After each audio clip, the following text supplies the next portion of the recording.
বাঙালির হাজার বছরের ঐতিহ্য আর শেকড় ছোঁয়ার উৎসব পহেলা বৈশাখ বঙ্গাব্দ ১৪৩৩-কে বরণ করতে রাজধানী জুড়ে এখন উৎসবের আমেজ।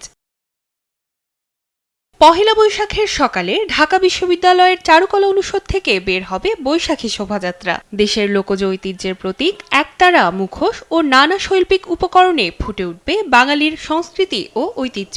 হাতি, কবুতর সহ বিভিন্ন প্রতীকী অবয়ব নির্মাণ এরই মধ্যে সম্পন্ন। চারুকলার প্রাঙ্গণ জুড়ে রাখা হয়েছে এসব উপকরণ। আমরা একদম শেষ পর্যায়ের যে পেপার পেস্টিংটা, যে কালার পেপার, সেটাই চাপাচ্ছি। এখন সন্ধ্যা নাগাদ আশা করি আমাদের কাজ শেষ হয়ে যাবে। মোটিভ 5টা, তার ভিতরে 3টা মোটিভের কাজ প্রায় শেষ আর কি। আর বাকি দুইটাও আজকে রাতের মধ্যে হয়ে যাবে। সুরের মূর্ছনায় নতুন বছরকে বরণ করবে ছায়ানট। 1.5 যুগ ধরে ভালোবাসার নিড়ে এসিআই পিওর সল্ট। বর্ষবরণের ঐতিহ্যবাহী আয়োজন শুরু হবে মঙ্গলবার প্রভাতে রমনার বটমূলে।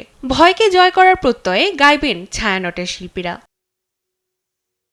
অনুষ্ঠানের সার্বিক নিরাপত্তা পরিস্থিতি খতিয়ে দেখতে সোমবার সকালে রমনা উদ্যান পরিদর্শন করে র্যাব। সংবাদ ব্রিফিংয়ে মহাপরিচালক জানান, নববর্ষের অনুষ্ঠানে কোনো ধরনের নাশকতার আশঙ্কা নেই। টিএসসি, সোহরাওয়ার্দী উদ্যান, রবীন্দ্র সরোবর, হাতিঝিল, মানিক মে এভিনিউ, বাংলা একাডেমি এবং রমনা বটমূল সহ রাজধানীর যে সকল স্থানে বর্ষবরণ অনুষ্ঠান আয়োজন করা হচ্ছে সেই সকল স্থানে নিরাপত্তা নিশ্চিত করতে র্যাব কর্তৃক যথাযথ ব্যবস্থা গ্রহণ করা হয়েছে। পহেলা বৈশাখে সকাল 6:30টায় সম্মেলক কণ্ঠে জাগো আলোক লগনে গানের পরিবেশনার মধ্য দিয়ে শুরু হবে ছায়ানটের বর্ষবরণের অনুষ্ঠান।